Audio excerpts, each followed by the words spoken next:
नवरात्रि साधना का आज दूसरा दिन, दूसरी संध्या।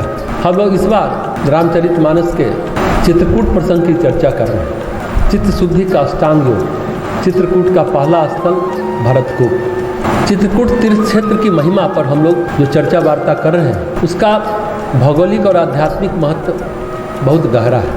ये एक ऐसा साधना क्षेत्र है जहाँ स्वयं भगवान राम ने तपस्या साधना की और तब से लेकर के अनेक संत महात्मा यहाँ साधना करते रहे। आध्यात्मिक दृष्टि से देखें, यौगिक दृष्टि से देखें तो चित्रकूट क्षेत्र अपने आप में चित्त शुद्धि का क्षेत्र है, चित्त शुद्धि का अष्टांग योग है। चित्रकूट क्षेत्र के आध्यात्मिक महत्व को देखते हुए जब गुरुदेव ने शक्तिपीठों की स्थापना की तो पहले चरण में 24 शक्तिपीठ स्थापित किए और जो ये 24 शक्तिपीठ स्थापित किए गए उसमें एक शक्तिपीठ चित्रकूट में भी है। जब राम घाट से कामतगिरी की ओर जाते हैं तो वो शक्तिपीठ रास्ते में पड़ता है। अश्वमेध यज्ञ की श्रृंखला में वंदनीय माता जी ने भी अश्वमेध के यज्ञ के लिए चित्रकूट का चयन किया। हम जिस चित्त शुद्धि की प्रक्रिया की बात कर रहे थे, चित्त शुद्धि के अष्टांग साधन की बात कर रहे थे, उसमें चित्रकूट का पहला तीर्थ है भरतकूप। जब चित्रकूट स्टेशन पर उतरते हैं, पांदा करवी जंक्शन के बाद चित्रकूट स्टेशन आता है, वहीं पास में पड़ता है भरतकूप की कथा कहती कि जब भरत भगवान राम को मनाने के लिए चले, माता कैकेयी ने महाराज दशरथ से वरदान मांगा। उसमें कहा कि एक वरदान ये है कि हमारे पुत्र भरत अयोध्या के राजा बने और दूसरा वरदान ये है कि राम 14 वर्ष के लिए वनवास जाएं। इन वरदानों के फलस्वरूप ये हुआ कि राम वनवास के लिए चले गए और भरत उस समय ननिहाल में थे। और जब भरत लौट कर आए उन्होंने सारी बात जानी कि किस तरह से उनकी माता कैकेयी ने महाराज दशरथ से हठपूर्वक जिद से ये वचन लिया, वरदान लिए और उस वरदान के कारण उनके ज्येष्ठ भ्राता राम को वनवास जाना पड़ा। उनको राज्य का अधिकार मिला तो उन्होंने तत्काल तुरंत उस अधिकार का त्याग कर दिया।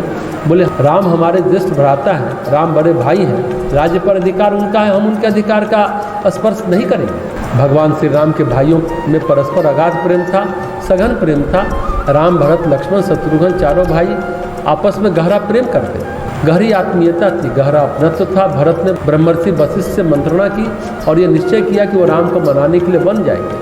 जहाँ श्री राम मिलेंगे वहाँ उनसे मिलेंगे और उनको मना कर लाएंगे, वहीं पर उनका राज्याभिषेक करेंगे। वशिष्ठ जी भी तैयार हो गए तो राज्याभिषेक की सामग्री, राज्याभिषेक का साधन व सामान एकत्रित किया गया। राज्याभिषेक के लिए जिन महत्वपूर्ण चीज़ों की ज़रूरत पड़ती है, कर्मकांड के जो आवश्यकता होती है, उसमें तीर्थों का जल और रज भी होता है। सारी पवित्र चीज़ें राज्याभिषेक के लिए एकत्रित की जाती है।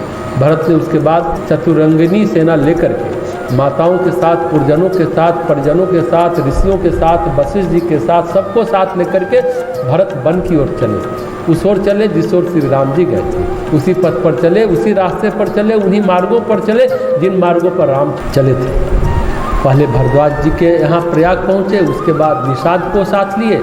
भरत आगे बढ़े चित्रकूट की ओर। राम से उनकी मुलाकात हुई। भरत ने अपने भाई राम को मनाने के लिए अनेकों कोशिशें की, अनेकों प्रयत्न किए, लेकिन भरत अनुशासन प्रिय थे। भरत राम की बात मानते थे। राम के अगाध प्रेम में डूबे हुए भरत राम की प्रत्येक बात मानते थे। राम से उन्होंने आश्वासन दिया कि वो राजा बनेंगे, अंततोगत्वा राम का राज तिलक होगा, लेकिन अभी नहीं।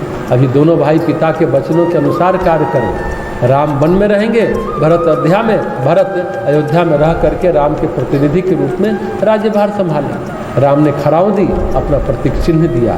भरत ने खड़ाऊ को सिर माथे पर लिया। अब बात यह हुई कि जो राज्याभिषेक का सामान है, जो सारी पवित्र चीज़ें इकट्ठी की गई है, सारी पवित्र चीज़ों का एकत्रीकरण किया गया है, तीर्थों का जल, तीर्थों का रज आदि, उसका क्या हो? तो उस स्थान के अधिष्ठाता ऋषि चित्रकूट क्षेत्र महर्षि अत्रि का क्षेत्र है। अत्रि के संरक्षण में वहाँ पर सारे ऋषि, सारे संत, महात्मा, तपस्वी, साधक वहाँ पर तप करते थे, साधना करते थे। वो युग रावण के आतंक का युग था। रावण ने स्थान स्थान पर निशाचरों की चौकियाँ, निशान ठिकाने बना रखे थे। जब तब ऋषियों पर आक्रमण करते थे, इसलिए उस युग में किसी समर्थ ऋषि के संरक्षण में तपस्या की जाती थी ताकि कोई आसुरी उपद्रव न हो।